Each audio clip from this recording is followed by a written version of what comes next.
USAA knows dynamic duos can save the day, like superheroes and sidekicks or auto and home insurance. With USAA, you can bundle your auto and home and save up to 10%. Learn more and get a quote at usaa.com/bundle. Restrictions apply. Whatever the occasion, effortless elegance is right this way. Because Hilton brings you new ways to stay courtesy of the Nomad London. And it doesn't stop at award-winning dining in a space draped in velvet and illuminated by vintage chandeliers. No, this day goes beyond with unparalleled personalized service and attentive hospitality. Oh, and did we mention the Nomad London can be booked using your Hilton Honors points at Hilton.com? Hilton, for this day. Alright, what's up guys? Welcome to another episode of the TMossBoss Show. And in today's episode, I was kind of talking about this a little bit in the last episode, but I figured, you know what, just like how I did 2K, Bungie, and Ubisoft, we gotta do one on Activision. Nah, Activision is cooked, bro, because here's the thing. It trips me out that at one point in time when you looked at like the old Call of Duty games, like, let's just go back in that time frame of when Black Ops had came out. Because Black Ops, for those that don't know, fun fact, Call of Duty Black Ops was the first ever Call of Duty that I ever played. But I just remember that time frame of when that game had came out. Oh, bro, I'm telling you right now, you could not get people away from Black Ops. Like, there was friends of mine where they were, like, you would be sitting down thinking, like, okay, like, they don't be really playing the game like that. They play the game like that. And I'm like, wow, all right. I mean, it just even, like, afterwards, like, all the, like, other Call of Duties, like, yeah, you would see where there was, like, some successful Call of Duties in the modern era. But, bro, back during, like, that time frame of, like, Xbox 360 Call of Duty era, oh, no, bruh. There was no other bigger game than Call of Duty. Like, and that tripped me out because it was like Battlefield. That was a game where I'm like, wow, this game was actually decent. Like, I remember when I played Bad Company 2 for the first time, I was like, bro, this game is way better than Call of Duty. It looks more realistic. They got more things that you could do. Then when Battlefield 3 came out, I was like, oh yeah, there ain't no way possible Call of Duty is topping. Yeah, they might be the bigger title, but they're not the better game, all right? But I think at some point in time, I am going to do an episode talking on EA. But I don't think I'm going to say EA is cooked. I'm going to say that they're almost cooked because I feel like they on life support at this point. But anyways, back on Activision. But yeah, it was like, you guys, there was nobody that can top Call of Duty during that Xbox 360 era. Like, you looked at their games, like, yeah, they had Call of Duty Black Ops, Call of Duty Black Ops 2, Call of Duty Modern Warfare, Warfare 2, Modern Warfare 3. Yeah, you had it where it was like those games, there was no way possible anybody was topping those games. Especially Call of Duty Modern Warfare 2. So Call of Duty Modern Warfare 2, that was the first time I really sat down and heard about Call of Duty. And then Black Ops came out, and that was the first one that I ever played. And then I didn't get a chance to play not at the time when it had came out, because I had went on strike. I wasn't even fooling around with Call of Duty games no more. But and that was the thing. It was like you more so got mad because you were like playing up against people that were better than you. Now it seems like nowadays when you're playing Call of Duty, you're fighting the game more than you're fighting with people. Why? Because it seems like Activision, they halfway develop these games, release these like bug updates where it's like 4 to like probably 40 gigabytes worth of like, oh, we're fixing this bug, we're fixing that bug, we're doing this, we're doing that. And that was unheard of during that time frame of Call of Duty. Like, at least for me, I don't remember no updates taking an hour to download. Or at least if it ain't like taking an hour, like I guess if you got good internet speeds and downloads and all that stuff, yeah, it's going to take a while. But it was unheard of. You know, and then that was another thing that was unheard of. Like, I was doing an episode where I was talking on Call of Duty's files. And like the file size, 400 gigabytes. Bro, why not just release each Call of Duty game on its own? Why are you guys trying to have it as like one big giant thing? But and then it's like, but you have to like switch around. I'm like, then why not just make it its own separate game?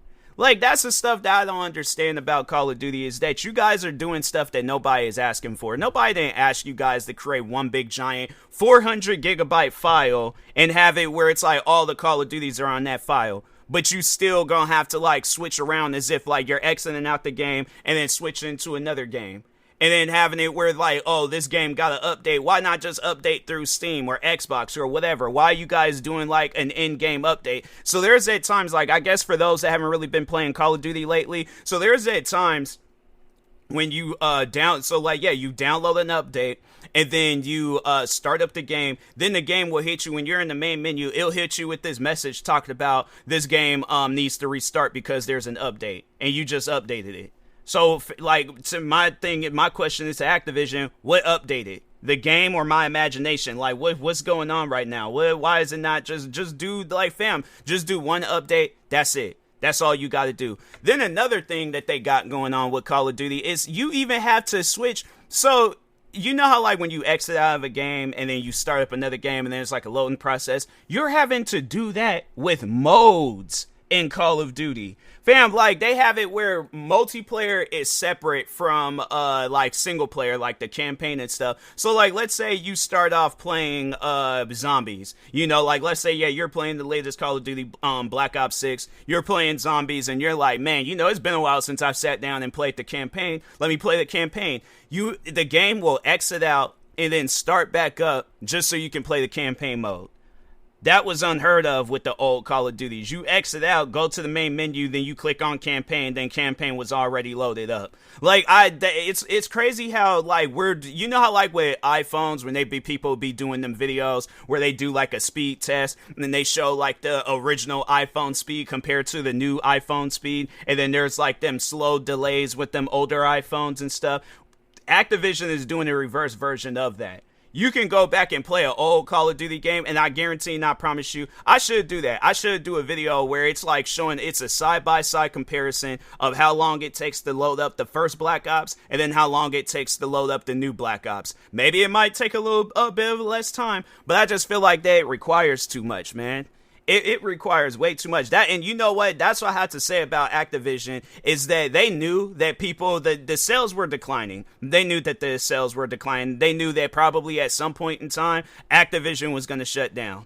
Because it was I feel like that it was their best and worst idea releasing Warzone, Call of Duty Warzone, because it's their most played Call of Duty game ever. Like, I don't think Warzone, I had to say people play Warzone more than campaign, multiplayer, and zombies combined.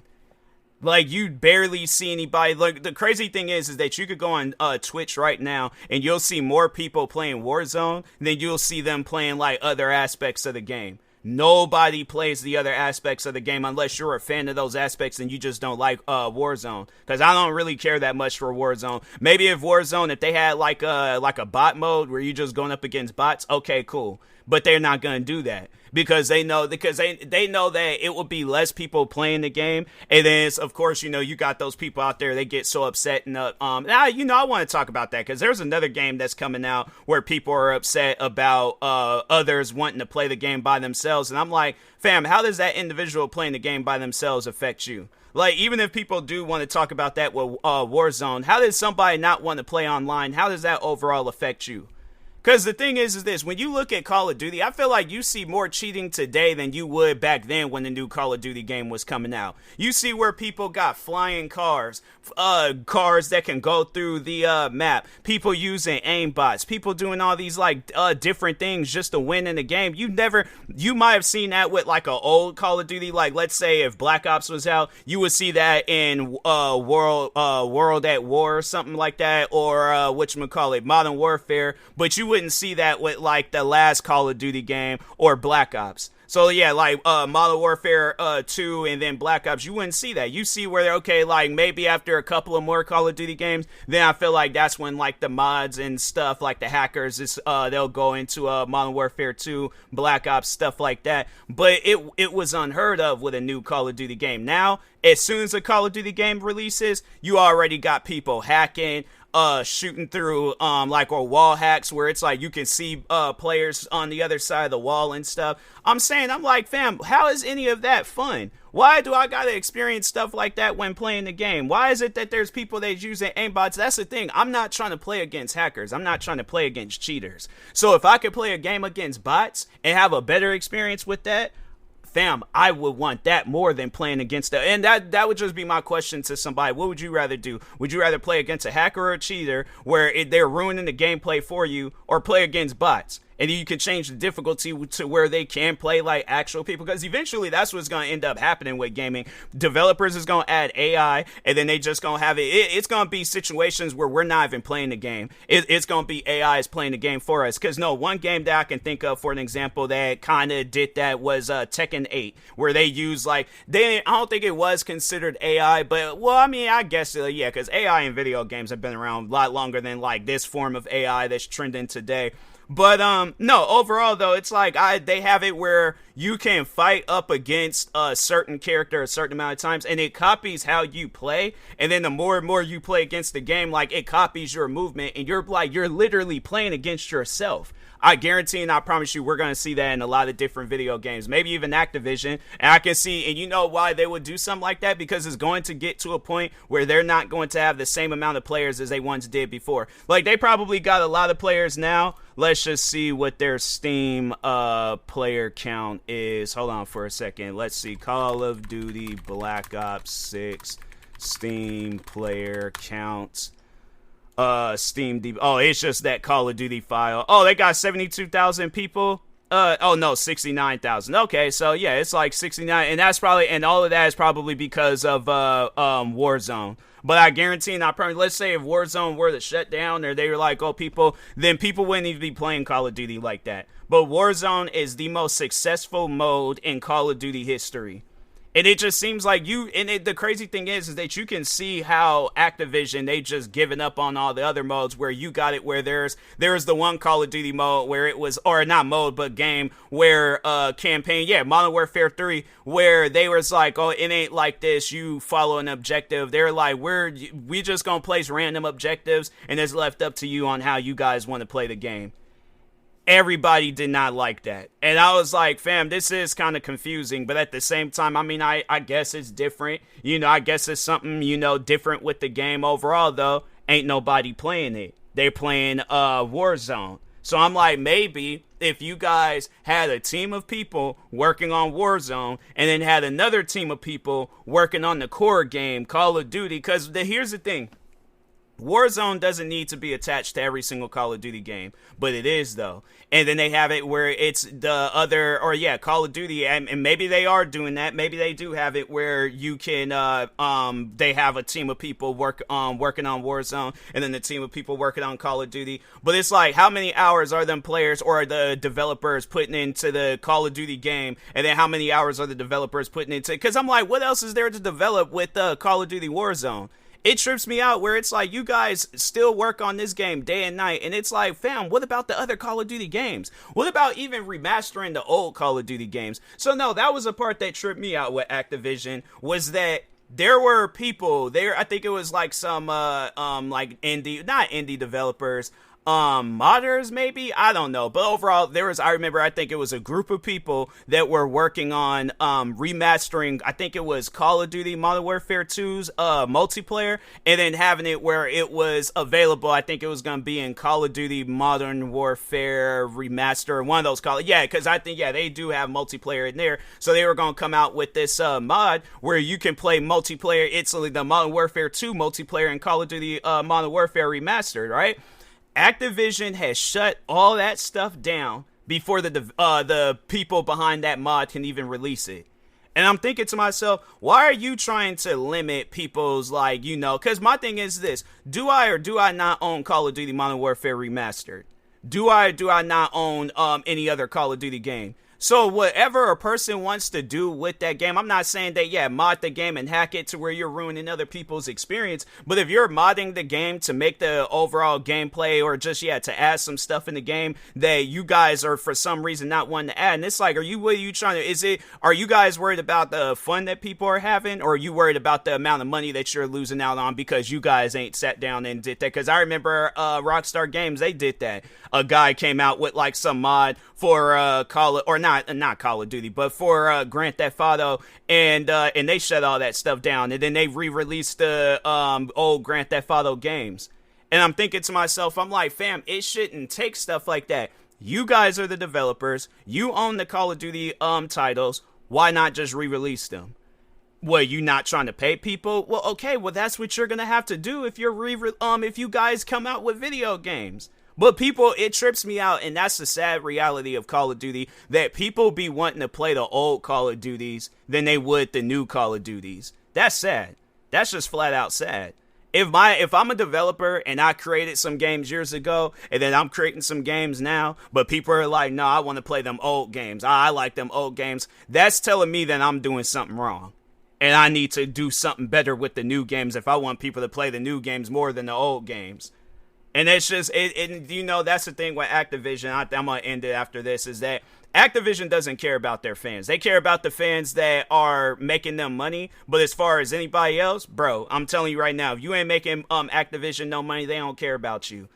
And that's the part that trips me out, where it's like they're adding in celebrities and all these different people that don't even play Call of Duty. Meanwhile, there are streamers, YouTubers, TikTokers, people that I see promoting your guys' game on a regular basis. I don't see them getting no thank yous, no video shares, and it trips me out. They'll get like that one comment, and I'm like, why they not put you in the video game? Like, yeah, maybe I am instigating some stuff, but I'm just saying, though, it's like, why is it that you guys, there's all these different streamers that I think people would love to play as, and even if it's just the streamer themselves, like, let's say, like, somebody like FaZe Jev, where he's been playing Call of Duty, like, longer than some people have even been content creators, probably longer than some people even been alive. But it trips me out where you don't see him in the game, but you see somebody like Nicki Minaj in the game. Like, I think that was one thing I'll never forget, is that you added her into the game. I ain't never seen her stream no Call of Duty.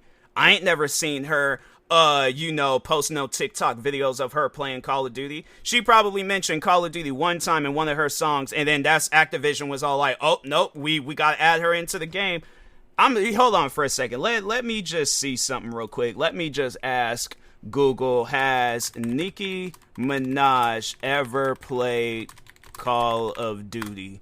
Let's see. Yes, Nicki Minaj is featured as a player, but did she play it though? That's what I would like to know. Like, I want to see a stream of her playing the game. But it's like, if she ain't streaming the game, if she ain't did no YouTube videos, like, do you see, but the thing is this, do you see her trying to get, or have anybody ever seen the video of her getting a kill streak in that game? Have you seen her do like a rage compilation of herself playing that game, or stream that game for 24 hours on Twitch? No. But there's content creators, like there's this one streamer that I follow, her name is Legend of T, where I'm like, fam, it would have been nice to see her in the game. It would have been nice to see FaZe Jev in the game. I'm trying to think of some other Call of Duty players out there. Anybody probably at FaZe. But it's like, they're like, oh no, let's just add a little sticker that the FaZe sticker in the game and just leave it at that. Meanwhile, these guys have been playing your guys' game for years, like ever since they started their content creating career. It trips me out, man. But anyways, yeah. Overall, like I said, Activision is cooked. Now I'm like, my thing is this, if they wanted to do something with their games and do something with the fans, they would have did something a long time ago. It just seems like they're like, if the fans, and that's what it's going to get to. They're like, well, since the fans ain't making us no more money, then we ain't going to release any more Call of Duties. I guarantee and I promise you, Call of Duty, that's what I see in Activision's future. They're going to either say or do something that's going to get people so upset that they ain't going to have no choice but to actually sit down and listen to the fans. That's what I see with Activision. But anyways, yeah, with that being said, talk to y'all later. Thank you guys for watching and or listening. Stay tuned for the next episode. Like, subscribe, viewing this on YouTube. Follow, subscribe, viewing this on the podcast streaming service. All right, here we go. New Phineas and Ferb is here. We're back, baby. For 104 more days. I know what we're gonna do today. Of summer vacation. I am ready for summer shenanigans. Let's do it. Oh, yeah. All right. We're gonna bust Phineas and Ferb once and for all. Are we gonna do this again? New inventions, shenanigans, innators, adventures, and songs. Brand new summer vacation. New Phineas and Ferb starts June 5th on Disney Channel and next day on Disney Plus. On DisneyPlus.Disney.com. And peace.